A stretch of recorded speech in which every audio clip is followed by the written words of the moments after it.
Monsieur le Président, donc Mesdames et Messieurs les ministres, mes chers collègues, Monsieur le rapporteur, Monsieur le Président de la Commission, la Commission des affaires sociales va nous proposer une motion tendant à opposer la question préalable.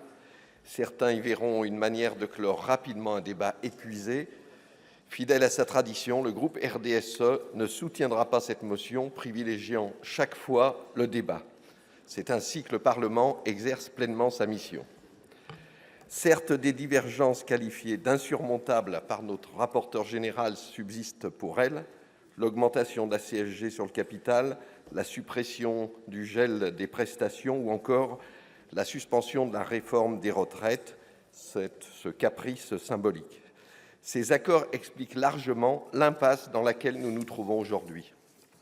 Mais ce texte comporte aussi d'importants points d'accord et des avancées concrètes. Je pense en particulier au renforcement de la prévention en matière de vaccination, ainsi qu'aux mesures visant à encourager l'installation des médecins dans les zones sous-denses. Je pense également au maintien de l'exonération de cotisations salariales pour les apprentis et à la préservation des tickets restaurants, chèques vacances et autres avantages sociaux et culturels qui n'ont pas été soumis à une hausse de fiscalité. Nous saluons par ailleurs l'instauration du congé supplémentaire de naissance ainsi que les mesures destinées à mieux reconnaître les carrières des femmes dans le calcul des pensions, autant de dispositions qui, modestement mais réellement, améliorent la vie de nos concitoyens. L'ONDAM, quant à lui, progresse de 3%. Nous ignorons encore comment cet effort significatif sera intégralement financé, mais il faut reconnaître que ce soutien supplémentaire, notamment pour nos hôpitaux, doit faire face aux coûteux progrès médicaux.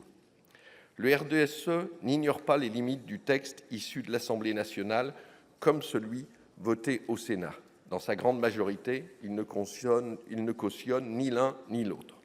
Nous regrettons par exemple le rétablissement du réseau France Santé dont l'utilité reste incertaine, ou encore la suppression de la taxe sur les sucres ajoutés dans les produits destinés aux très jeunes enfants.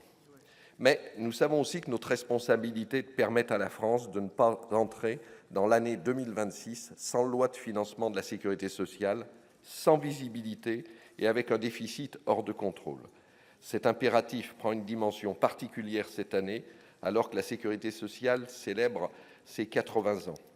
80 ans d'un pacte républicain qui a permis d'apaiser les fractures sociales, de protéger les familles, d'accompagner la maladie, le handicap, la vieillesse. Un modèle né d'un esprit de reconstruction et d'un immense élan de solidarité nationale qui doit continuer à nous inspirer. Mais ce modèle est aujourd'hui en danger. Comme le rappelait Aristide Briand, la politique est l'art de concilier le désirable avec le possible. Et l'exercice est aujourd'hui plus exigeant que jamais. Le déficit des comptes sociaux reste abyssal, mais l'absence de texte nous conduirait vers une loi spéciale et un déficit de 30 milliards d'euros.